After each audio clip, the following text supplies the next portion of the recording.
বন্ধুর বাড়িটা কোন জায়গায়? দেখেছি, বুঝেছি, শুনেছি, ভেবেছি, বলেছি, কিন্তু এখন বুঝি পিছনে যাহা কিছু করেছি সকল কিছুর মিথ্যা, কোনো কিছু সত্য না। আমার কাছে প্রশ্ন করলেন চমৎকার তিনটা। তার প্রথম প্রশ্ন হচ্ছে, আল্লাহ নবী হেরা পর্বত গুহায় সাধনা করেছে 15 বছর। নবীর বয়স 25, মা খাদিজা তুল কুবরা রাদিয়াল্লাহু তাআলা আনহা তার বয়স 40। মা খাদিজা আর আমার দয়াল নবীর যখন বিয়ে হয় 25 বছর বয়সে আমার নবী বিয়ে করে মা খাদিজাকে হেরা পর্বত গুহায় সাধনা করেছে 15 বছর। 15 আর 25 যোগ করলে হয় 40। 40 বছরের পবিত্র কোরআন শরীফে আয়াত নিয়ে জিবরাইল নাজিল হইলেন। সূরা আলাকের প্রথম 5টি আয়াত, বিসমিল্লাহির রহমানির রহিম, ইকরা বিসমি রাব্বুকাল্লাযী খালাক, খালাকাল ইনসানা মিন আলাক। আল্লাহ পাক জিবরাইলকে পাঠাইলেন। জিবরাইল সিনাই চাপ দিলেন আমার নবীকে। এর আগে বললেন, নবী আপনি পড়েন। আমার নবী নাকি বলছে, আনা উম্মি, আমি পড়তে জানি না। জিবরাইল সিনাই 3টা চাপ দিছে, রাব্বি জিদনি ইলমা। 3 চাপে জিবরাইলের দয়াল নবী সেই কোরআন শরীফ বা জ্ঞান নাকি খুলছে। এটা চন্দ্রা সরকার আমাকে জিজ্ঞেস করেছে, এটা কতটুকু সত্য, কতটুকু সত্য আর কতটুকু মিথ্যা এটা তুমিও বলতে পারবো না, আমিও বলতে পারবো না। কেন? ওই সময় তুমিও ছিল না, আমিও ছিলাম না। তবে এখানে কথা আছে রে বোন, যদি আমি ইঙ্গিতে বলি আপনারা বুঝতে পারবেন। জিয়াসান গরু কিনছে, এদিকে টাকা গরু কিনছেন না? কত টাকা কিনছেন? 1 লক্ষ টাকা। সিন্নির জন্য কিনছে না? এসে গরুটা যখন জবাই করছে, গরুর ভিতর থেকে কলিজি বাইরিছে, ফেফসা বাইরিছে, গুদ্দা বাইরিছে, দিল্লি বাইরিছে, সিনার মাংস বাইরিছে, রানের মাংস বাইরিছে, বাইরিছে না? দিল্লিও কাজে লাগে, গুদ্দাও কাজে লাগে, কলিজিও কাজে লাগে, ফেফসাও কাজে লাগে, মাংসও কাজে লাগে, সিনার মাংস কাজে লাগে। গরুর চামড়াটা বিক্রিও করা যায়। এই গরুর চামড়া দিয়ে মানুষে কেউ ডোল বানায়, কেউ জুতা বানায়, বানায় না? গরুর পেটের ভিতরে যে ময়লা আছে, এটা কি কোন কাজে লাগে? এটা কি সিন্নির কাজে লাগে? না। গরুর ময়লা কি সিন্নির কাজে লাগবো? না। আচ্ছা, এটা তো সিন্নির জন্য আছে, 1 লক্ষ টাকা দিয়ে, তাহলে ময়লা না ফেলা দিল কে? দাবি জিনিস, এত দাবি জিনিস হইলে আবার এটা ময়লা না ফেলা দিব কে? ময়লা চিরকালই ময়লা। ময়লা কখনো সিন্নির কাজে লাগবে না। একটা দামি জিনিস সিন্নির জন্য আনছে, এটা হইলে যে ফেলাই দিতে পারবে না ময়লাটা। ময়লা কোনো কালে কাজে লাগে না। কিছু কিছু হাত দিছ বাবাই মনে আছে। এটা আমার বলার বাকি থাকে না, আপনারা নিজেরাও জানেন। অনেক কথাই বলতে চাই, বলতে গেলে ওই সময়ের অভাবে বলতে আমরা পারি না। সানকাল মাত্র বিশেষ কথা বলতে হয়। তবে হাকিকতে একটা জবাব দিয়ে দিই চন্দ্র সরকারকে, এটা গুরুত্বপূর্ণ জবাব। আমার আল্লাহ পাঠাইছে জিবরাইলকে। কে পাঠাইছে? কে পাঠাইছে? আল্লাহ পাঠাইছে। যদি জিবরাইলকে আল্লাহ পাঠায় থাকে, তাহলে আল্লাহ হুকুম করছে জিবরাইলকে আসার জন্য। সিনাই চাপ দিছে জিবরাইল আমার নবীকে। এটা জিবরাইলের কেরামতি, এটা আমার আল্লাহর কেরামতি। জিব্রাইলের বাবার ক্ষমতা চিনি সিনাই চাপ দিয়া নূরে মুহাম্মদীর জ্ঞান চক্ষু ফুটানোর জন্য আল্লাহ পাঠাইছে। আজকে যদি প্রধান অতিথি যেই মঞ্চে আজকে প্রধান অতিথি হিসাবে উপস্থিত আছেন, সে যদি না আইসা তার একটা ছেলেও পাঠাই দিত, আজকে উনি এই মঞ্চের জন্য প্রধান অতিথি। সে পাঠাইছে, প্রধান অতিথি নিজে পাঠাইছে, এখানে সাধারণ কোনো বিষয় না। প্রধান অতিথি যদি নিজে পাঠায়, একটা কলা গাছ যদি খাড়া করে দিয়ে দেয় যে আমি এইটা পাঠাই দিলাম, এইটা আজকের জন্য প্রধান অতিথি, এটা মাইনা নিতে হবে, না মানার কোনো উপায় আছে? তাহলে আল্লাহ জিব্রাইলকে পাঠাইছে। জিব্রাইল যদি দয়াল নবীকে সিনাই সিনাই চাপ দিছে, এটা সব আল্লাহর লীলা খেলা।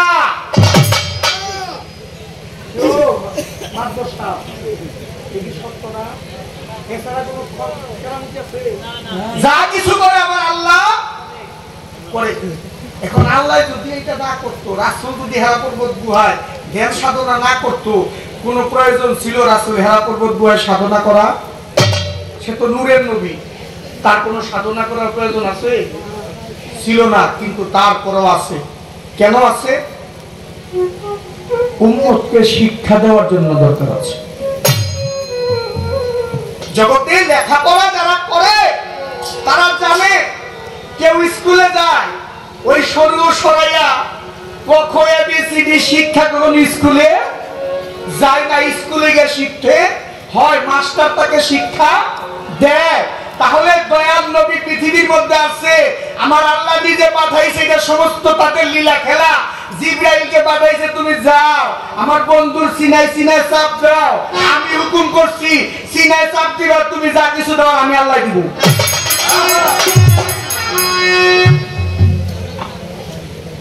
জিব্রাইলের বাবার ক্ষমতা কি নবীরে শিক্ষা দিব? এত সহজ? হাদিসও সত্য বলছে, কথাও সত্য আছে। হাদিসের মধ্যে কিছু জাল হাদিসও আছে। যে সমস্ত হাদিসগুলা আমার নবীকে ছোট করা হয়, এই সমস্ত হাদিস আপনি 100% মনে রাখবেন জাল হাদিস। এই সমস্ত হাদিস আপনি চিন্তা করবেন কোন হাদিসটা আমার রাসূল পাক সাল্লাল্লাহু আলাইহি ওয়াসাল্লাম যাদের সাথে বেশি সম্পর্ক করেছে, বেশি সময় দিয়েছে, তার সাথে সময় দিয়েছে। হেরা পর্বত গুহায় আমার দয়াল নবী যখন সাধনা করেছে, একমাত্র ব্যক্তি ছিল মা খাদিজাতুল কুবরা। সেখানে কোনো সাহাবা ছিল না, আর ছিল মাওলা আলী আলাইহিস সালাম। এই দুইজন ছিল। হেরা পর্বত গুহার শুরু থেকে শেষ পর্যন্ত মা খাদিজা আমার মাওলা আলী ছিল। তাহলে হেরা পর্বত গুহার হাদিস যদি পরিপূর্ণভাবে জানতে হয়, তাহলে মা খাদিজার কাছ থেকে জানতে হবে, আমার মাওলা আলীর কাছ থেকে জানতে হবে। আর মা খাদিজার হাদিস ছাড়া হেরা পর্বত গুহায় পড়বে, তখন তো কোনো সাহাবা ছিল না। হযরত আবু বকর সিদ্দিক রাদিয়াল্লাহু তাআলা আনহু, হযরত ওমর রাদিয়াল্লাহু তাআলা আনহু, হযরত ওসমান গনি রাদিয়াল্লাহু তাআলা আনহু, হযরত ওমর ফারুক রাদিয়াল্লাহু তাআলা আনহু, তারা তো ছিল না তখন, তারা তো মুসলমান হয় নাই, তখন নবীর কাছে তারা বায়াত নেই নাই। তাহলে তো মা খাদিজা ছাড়া কেউ ছিল না। তাহলে মা খাদিজা জানতো সে হাদিস কোনটা, নবী কি করছে না করছে সব জানতো। আর জানতো খাতুনে জান্নাত মা ফাতেমাতুজ জোহরা,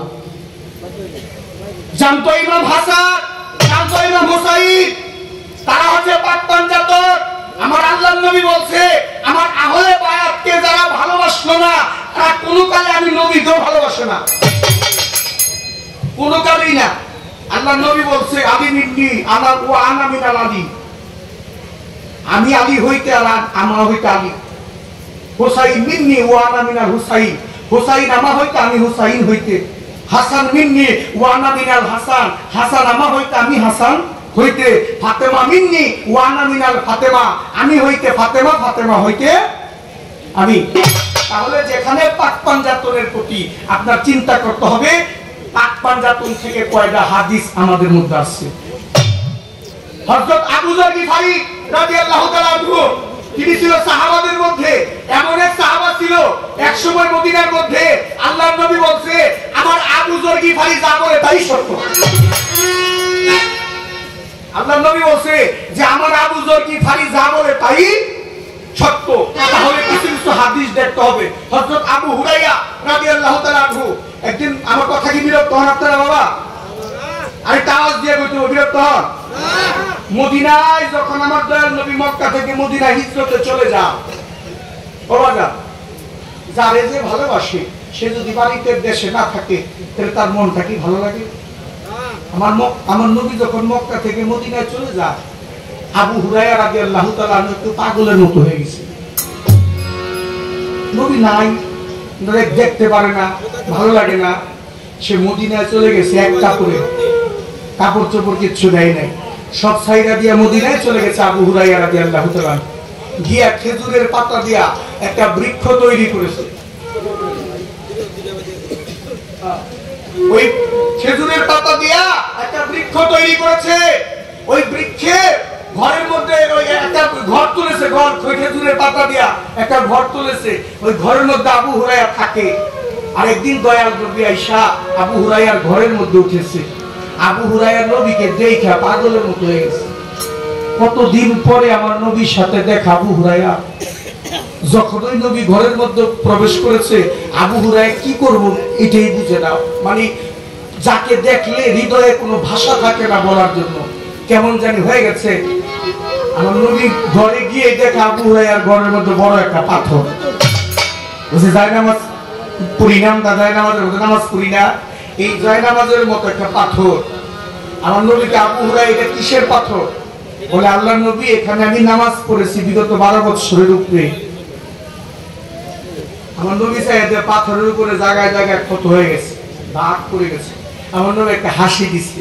আর এমন সময় জিবরাইল এসে আল্লাহর নবী, হাসি দিয়েন না। কেন? কয় আবু হুরায়রার ইবাদত আল্লাহ কবুল করে নাই। এমন সময় আমার নবীর চেহারা মুবারকটা মলিন হয়ে গেল। আবু হুরায়রা দেখতে পারলো। আমি যখন বললাম যে আমি এত বছর ইবাদত করেছি, নামাজ পড়েছি, আল্লাহর নবী খুশি হয়ে হাসি দিল। আর হঠাৎ করে চেহারা মুবারকটা মলিন হয়ে গেল। জিজ্ঞেস করলো, ইয়া রাসূলুল্লাহ, আপনি দয়া করে বলবেন কি, আপনি কেন হাসি মুখটা কেন মলিন হয়ে গেল? আল্লাহর নবী বলছে, এইমাত্র জিবরাইল আসছে, আয়েশা আমার কানে কানে কয়ে গেল, তুমি যে 12 বছরের উপরে এই পাথরের উপরে নামাজ পড়ছো, তোমার কোন নামাজে আল্লাহ কবুল করে নাই। এমন সময় আল্লাহর নবীর পবিত্র কদম মোবারককে আবু হুরায়রা চিৎকার দিয়ে পড়ে গেছে। বলছে, নবী, আমি আল্লাহ কি জিনিস দেখি নাই। আল্লাহ দেখলে আমি আপনার মধ্যেই দেখেছি, আমি রসুল দেখলে আপনাকেই দেখেছি, আমি নবী জানলে আপনাকেই জেনেছি, আমি মুর্শিদের ভজন করলে আপনাকেই ভজন করেছি। আমার ওই আল্লাহ যদি আমার নামাজ কবুল না করে তাতে দুঃখ নাই আল্লাহর নবী, আমি যে আপনারে ভালোবাসি, আপনি আমারে কবুল করেছে কিনা এটা একবার বলেন। এই কথা বলার পরে যখন আবু হুরায়রা আমার নবীর কদম মোবারকের মধ্যে চুম্বন খায়া ভক্তি দিয়া পড়ে গেছে, আমার নবী যখন টান দিয়া আবু হুরায়রাকে বুকের মধ্যে নিয়েছে, আর ওই মুহূর্তে জিবরাইল আসে, আয়েশা বলতেছে, আল্লাহর নবী, এই মাত্র আবু হুরায়রার সমস্ত ইবাদত, পিছনে যত ইবাদত করেছে সমস্ত ইবাদত আল্লাহ কবুল করে নিয়েছে। একবার সুবহানাল্লাহ বলবেন না? তাহলে এখানে আগে কি আমার নবীরে ভালোবাসতে, নবীরে ভালো না বাসলে আপনার নামাজ, রোজা, হজ, যাকাত, কালেমা কোনো কিছু কাজে দিবে না। আগে নবীকে ভালোবাসতে হবে। আর একটা জবাব দিল, আর বুঝে রয়ে গেছে, আগে একটা গান গাইনি।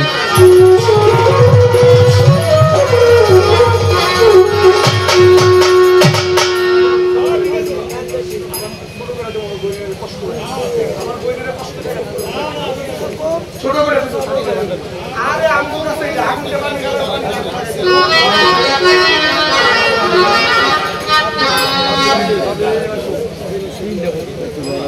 চন্ডা সারবো না, চন্ডা বলে পারে না, কেউ থেকে কম না।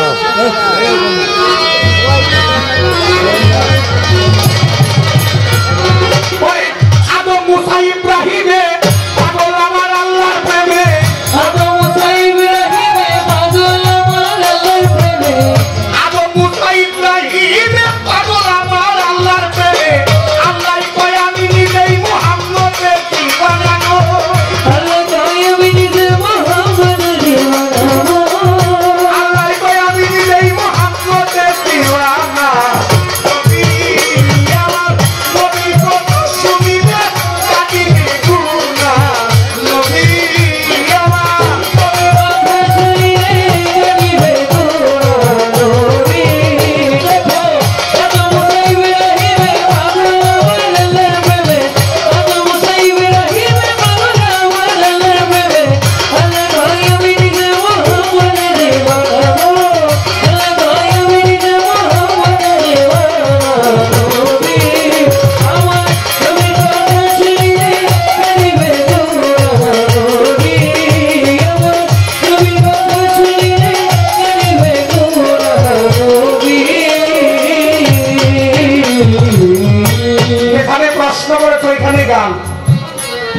একদিন ওই লোহিতের যুদ্ধ শহীদ হইল দ্বন্দ্ব মুখ থেকে রক্ত নবীর ধরে তপনা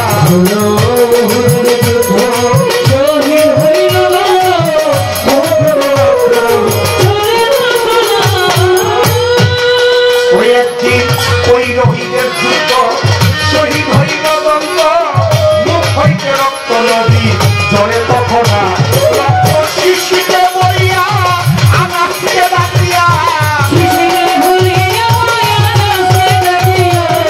শিশিতে বইয়া আনাসকে ডাকিয়া বলে এই রক্ত আমি গোপনে রাখো না গো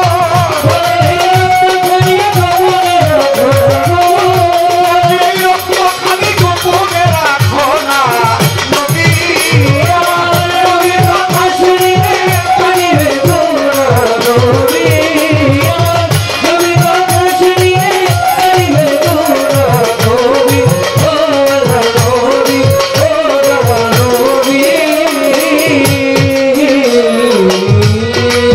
ওরে আনাস রক্ত বইয়া চলিল জঙ্গলে বসিল মাটিতে গর্ত আনাস করল এক খানা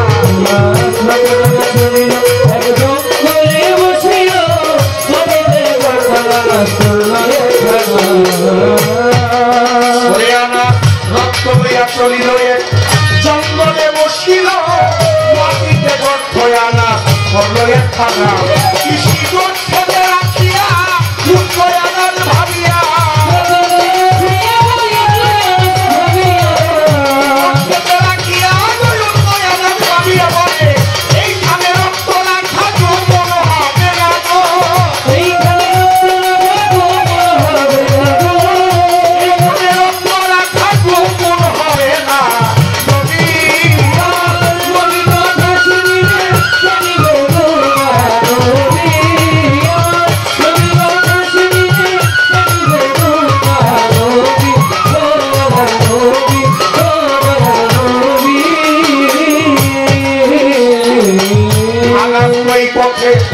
দেহ গেলে এই পথে যদি পালাগে এই গর্তে পবিত্র রক্তের সয় হইবে গোনা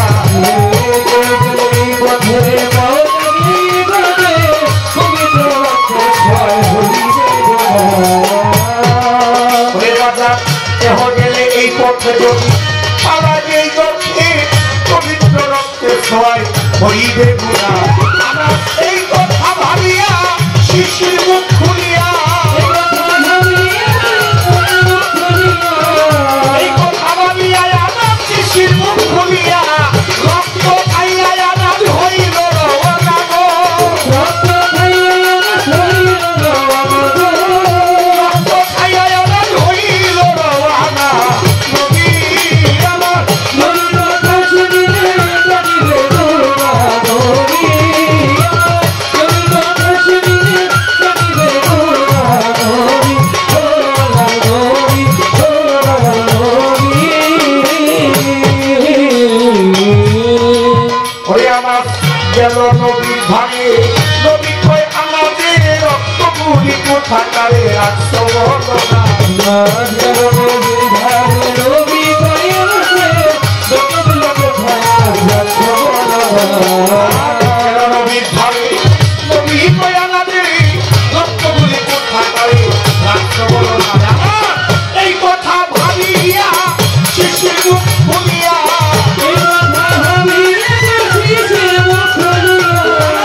এই কথা ভাবি খারে চোখে কাঁদি এই কথা ভাবি খারে চোখে কাঁদি এই কথা ভাবি খারে চোখে কাঁদি না জানি রক্ত খাইয়া কইরাছি পুরানো না জানি রক্ত খাইয়া কইরাছি পুরানো না জানি রক্ত খাইয়া কইরাছি পুরা নবী আমার নবীর কথা শুনিলে কাঁদিবে গো নবী আমার নবীর কথা শুনিলে কাঁদিবে গো নবী ও নবী ও নবী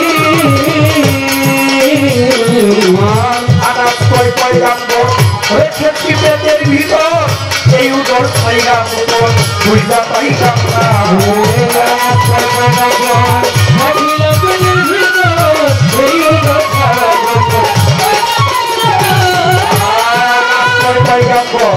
রেখেছি পেটের ভিতর এই উদর ছাইরা পুতন বুঝা পাইলাম না নবী করে তুমি ধন্য তোমার এই শরীরের জন্য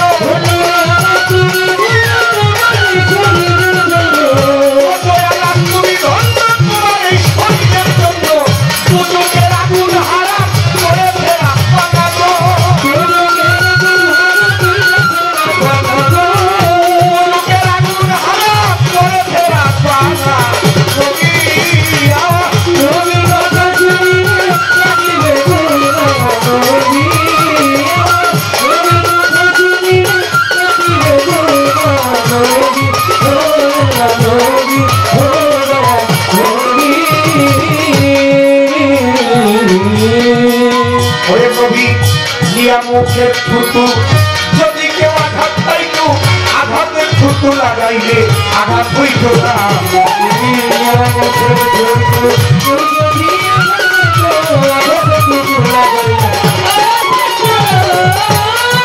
মুখের থুতু যদি কেউ আঘাত পাইতো আঘাতের থুতু লাগাইলে আঘাত হইত না তাই বলে হরিণীর নাভি বলে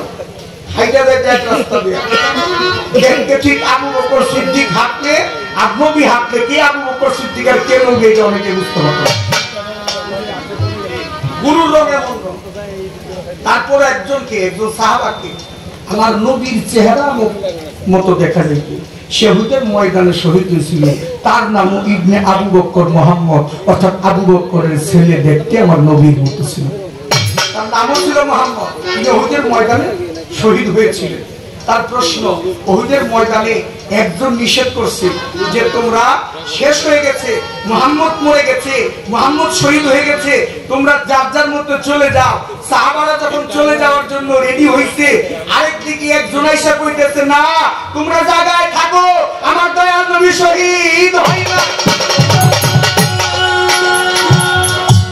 যে নিষেধ করলো তিনি কে আজে বললো শহীদ হয় নাই তিনি তার দুটি প্রশ্ন চমৎকার বাবা পেয়াদুল মাফ করবেন নবুয়তের পালা দিয়েছেন আমি এই আপনারা দিয়েছেন এর মধ্যে কিছু হাকিকত আছে নিগুড় রহস্য আছে যদি দুইটি কথা বলতে না পারি তাহলে কিন্তু এই পালাটা দেওয়ার কোনো মাইন্ড হয় না উহুদের ময়দানে যুদ্ধ হয়েছে আল্লাহর নবী যখন যুদ্ধে যায় যুদ্ধের জন্য প্রস্তুত সৈন্যদেরকে আমার নবী গণনা করতেছে বাছাই করতেছে কারে যুদ্ধে নেওয়া যায় ওই মুহূর্তে যুদ্ধে যাওয়ার 2 দিন আগে আমার নবীর একজন সাহাবা ছিল তার নাম হযরত হানজালা রাদিয়াল্লাহু তাআলা হানজালাকে আমার নবী বিয়ে যুদ্ধে যাওয়ার 2 দিন আগে হানজালাকে বিয়ে করেছে তার ঘরে নববধূ আমার নবীর সামনে এসে দাঁড়াইছে আমার নবী কয় তুমি হানজালা না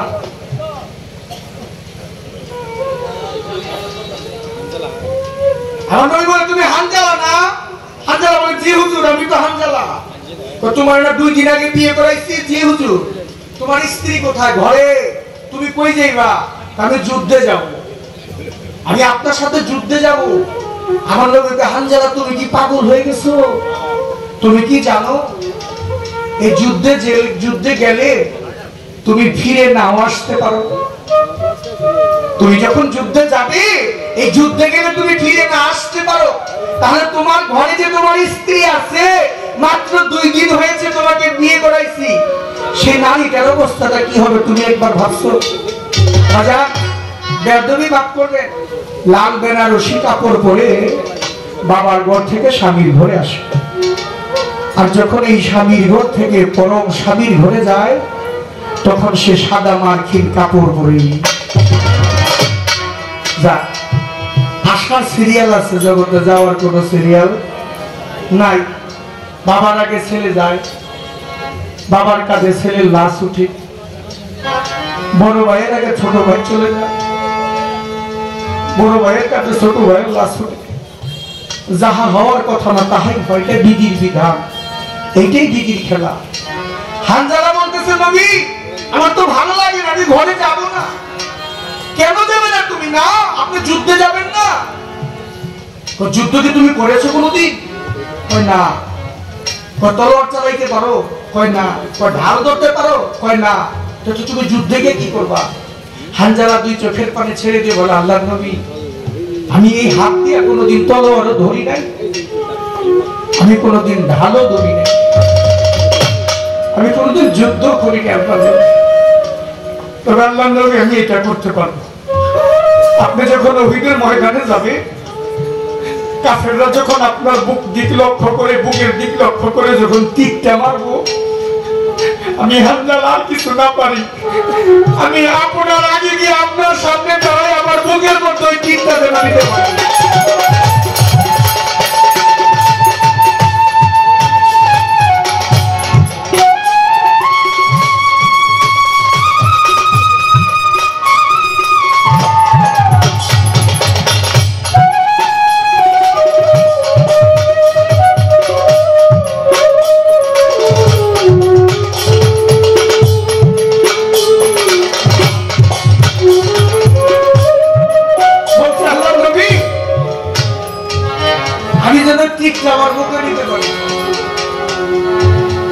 নবী কয়, না হানজালা, তারপর আমি তোমাকে যুদ্ধে নিব না, তুমি ঘরে চলে যাও। আমাকে ভালোবাসলে আমার হুকুম রক্ষা করো, চলে যাও। হানজালা কাঁদতে কাঁদতে ঘরে চলে গেছে।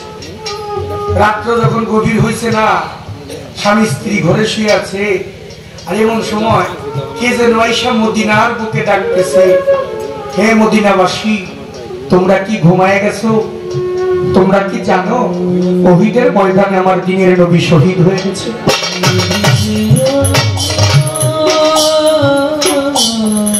কথা কি আপনাদের কাছে খারাপ লাগে বাবা? বলতেছে, তোমরা কি জানো মদিনাবাসীরা, উহুদের ময়দানে দিনের নবী শহীদ হয়ে গেছে? হানজালা শুনছে, ঘর থেকে বাহির হয়ে গেছে তলোয়ারটা হাতে নিয়া। হানজালার স্ত্রী জিজ্ঞেস করে, স্বামী কোথায় যা? উহুদের ময়দানে যায়। কেন? আমার তিন বন্ধু নাকি শহীদ হয়ে গেছে। আমি তাকে ভালোবাসি, যে আমার জীবন, যে আমার মরণ, যারে ছাড়া আমি বাঁচি না, সে আমার সামনে যুদ্ধে গেছে, সে নাকি উহুদের ময়দানে শহীদ।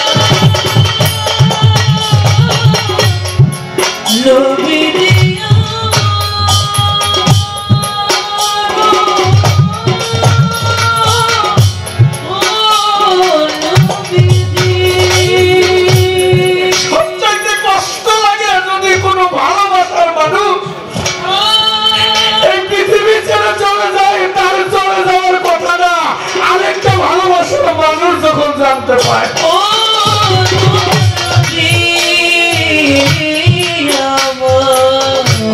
আগুন লাগলে ওই আগুন দেখা যায়, পানি দিলে নিভে যায়। যদি কোনো হৃদয়ের মধ্যে কারো প্রেমের আগুন, মুর্শিদি প্রেমের, গুরু প্রেমের আগুন, আমার নবীর প্রেমের আগুন যদি কারো হৃদয়ের মধ্যে লাগে, ওই আগুন নিভানো।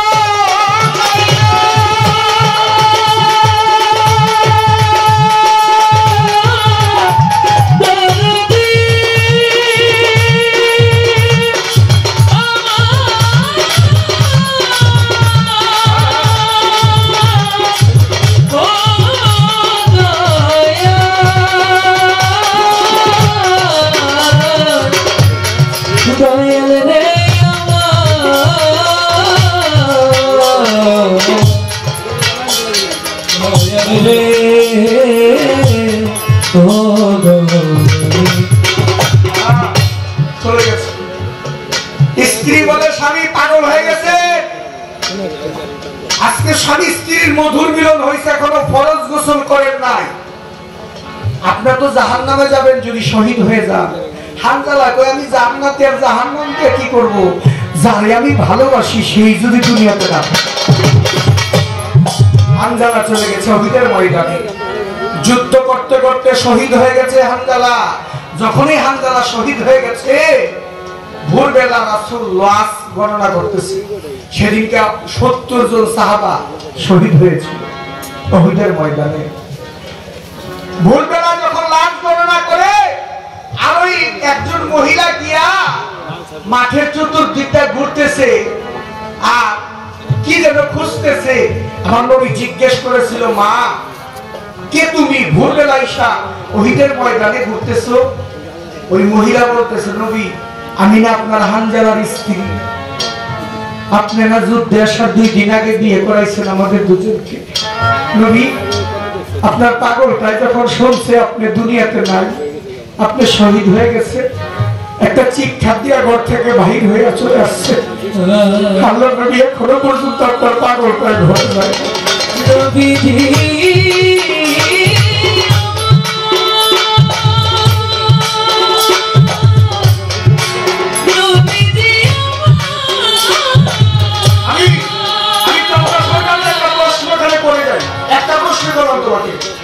সময় বেশি নাই, একটাই প্রশ্ন করে দেখুন যে আমার নবীর প্রেমে যেমন সাহাবা শহীদ হয়েছিল, ঠিক তেমন যুগে বেলায়েতের যুগে এমন একজন ভক্ত শহীদ হয়েছে। এই ভক্ত শহীদ হওয়ার পরে গুরুর কেরামতি হয়ে গেছে। ভক্ত শহীদ হয়েছে, তারপরে গুরুর কেরামতি ফুটে গেছে। এখানে তুমি খালি উত্তর দিবা তো বল, ভক্তের মৃত্যুর পরে গুরুর কেরামতি ফুটলো কেন? গুরু কি কোনো দুর্বল ছিল নাকি সবল ছিল?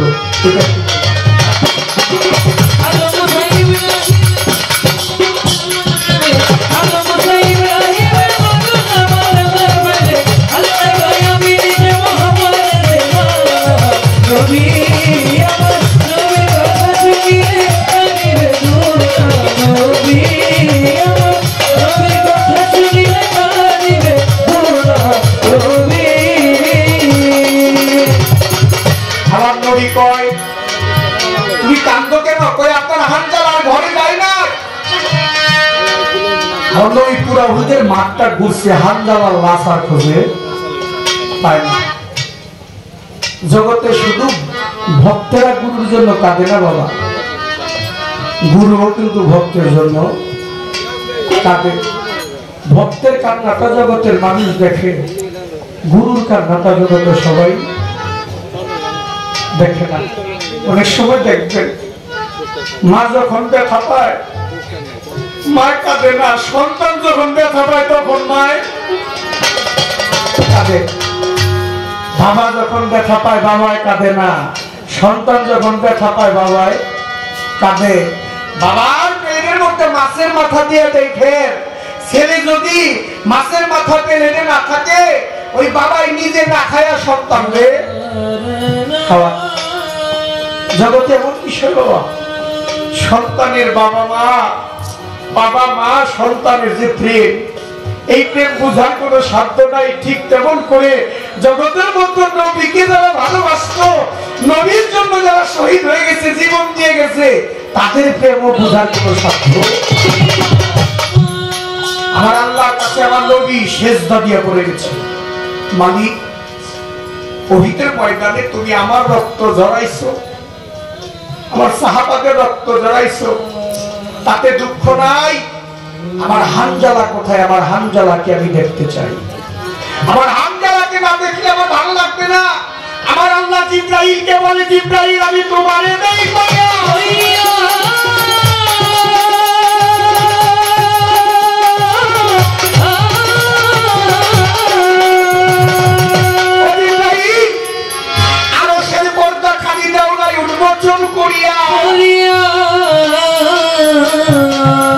জিবরাইল আরশের পর্দা উন্মোচন করে দিল। আমার আল্লাহ বলে দিল, বন্ধু একবার উপর দিকে তাকান, দয়া করে তাকান না গো ভালো।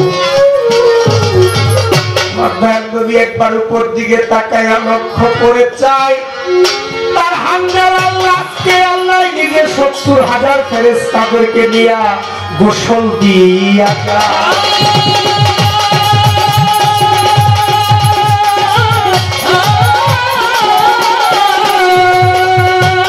গান আছে আমাদের রশিদ সরকার সাহেবের সখী তোরা ওরে আমার হইয়া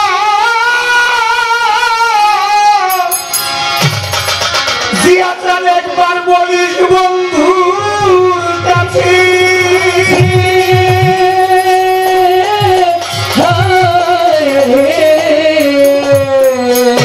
সখী তোরা আমার হইয়া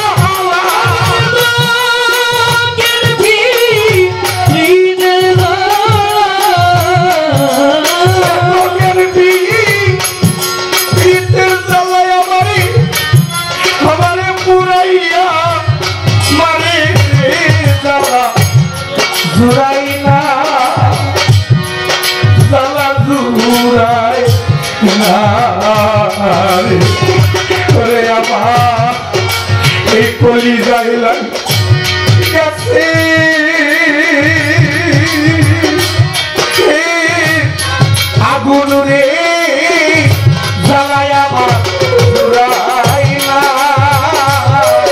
জ্বালা জুড়াই না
সাথে দিয়েছে কেমন না বুঝে প্রেম করে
বলেছিল, আর কে বলেছিল নবী মারা গেছে? যে বলেছে নবী মারা গেছে সে হইল শয়তান। আর যে নিষেধ করেছিল তোমরা যাইও না সে হচ্ছে আল্লাহ জিবরাইল। নবীর রক্ত ঝরলো কেন? যে নাকি মাটি হাতের মধ্যে নিয়ে ফু দিলে কাফেররা অন্ধ হয়ে যায়, সেই নবী উহুদের ময়দানে কেন রক্ত ঝরে? নিগুড় হাকিকত বন্ধে আমি বলে দেই তোমারে, পৃথিবীর মধ্যে এমন কোন শক্তি নাই, এমন কোন শক্তি নাই আমার নবীর রক্ত ঝরাইতে পারে, যে নাকি আল্লাহর শক্তি নিয়ে দুনিয়াতে প্রবেশ করে দলিল প্রমাণ করে। আল্লাহ নবী সাধারণ কোন বিষয় না। সাহাবারা জিজ্ঞেস করেছিল নবী যখন মেরাজ থেকে আসছে, উসমান করে জিজ্ঞেস করেছে রাসূলুল্লাহ আল্লাহ দেখতে কেমন? আমার নবী বলছিল ধরো তোমার মতো। জিজ্ঞেস করেছিল হযরত ওমর আল্লাহ দেখতে কেমন? বলছিল মনে করো তোমার মতো। জিজ্ঞেস করেছিল হযরত আবু বকর সিদ্দিক রাদিয়াল্লাহু তাআলা আনহু, বলছিল আল্লাহ দেখতে কেমন? বলে ধরো তোমার মতো। জিজ্ঞেস করেছিল আমার মাওলা আলী যে ইয়া রাসূলুল্লাহ আপনি কি একবার বলবেন আল্লাহ দেখতে কেমন? আমার নবী বলছিল ওয়া মান রানি ফাকাদ রাইল হা, আলী যে একবার আমি মুহাম্মদকে দেখলো তার আল্লাহ দেখার বাকি রইল না। সেই নবীকে উহুদের ময়দানে দন্ত শহীদ করবো এমন করে পালোয়ান আছে? জি, ওই পালোয়ান না, নবী ইচ্ছে করে শহীদ হয়েছে, দন্ত শহীদ করেছে। কেন? কারণ উহুদ পাহাড় আমার নবীর কাছে প্রার্থনা করেছিল ইয়া রাসূলুল্লাহ আপনার সাহাবাগণ এখানে শহীদ হয়েছে, তাদের রক্ত আমার উহুদ ময়দানটা লাল হয়ে আছে। নবী গো আপনার কোন স্মৃতি কি এই ময়দানে থাকবে না? ভক্তের সাথে ভক্তের মান রক্ষা করার জন্য, ভক্তদের সম্মান রক্ষা করার জন্য আমার নবী নিজে দন্ত শহীদ হয়ে এই সাহাবাদের রক্তের সাথে উহুদের ময়দানে আমার নবীর রক্ত লেগে আছে। এইটা গুরু আর ভক্তের প্রেম, এই প্রেম সবাই বুঝে না।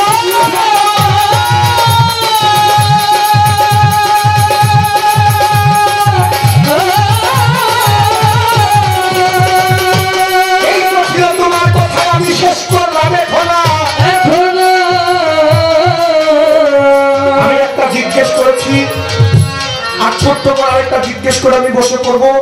আমি দুইটা গান গাইছি বন্ধু, আমি তোমার জানাই। ছোট্ট করে আরেকটা প্রশ্ন করি, আমি বলি সবার একটা করুন, আরেকটা একটাই।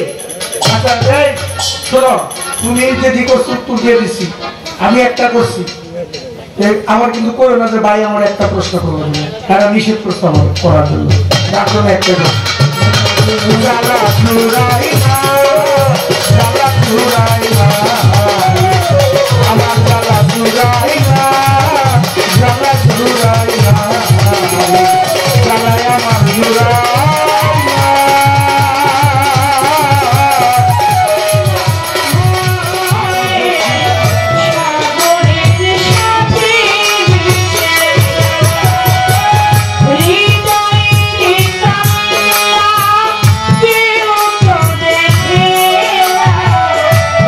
Bye.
মিউজিকের সঙ্গে গান করেছিলেন, কত যে তোমাকে বেসেছি ভালো সে কথা তুমি যদি জানতে।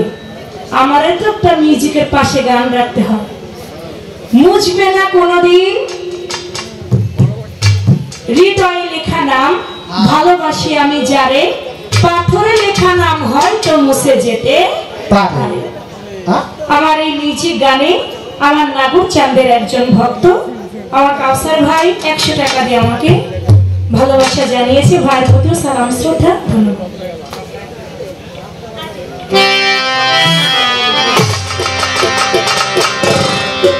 আমার যা প্রশ্ন ছিল সুন্দর জবাব করে আমার কাছে একটি প্রশ্ন রেখেছেন, সেই প্রশ্নটা আমি জবাব করব। বেলায়েতের যুগে এমন একজন ভক্ত ছিল, ভক্তের মৃত্যুর পরেই দয়ালের কেরামতির বেশি প্রকাশ পেল। সেই গুরু ছিল কে, সেই ভক্ত ছিল কে? জবাব করবো তার আগে একটি গান আমি রাখি। কথা বলতে বলেছেন কম, আমি চেষ্টা করবো সেদিকে লক্ষ্য রাখবো।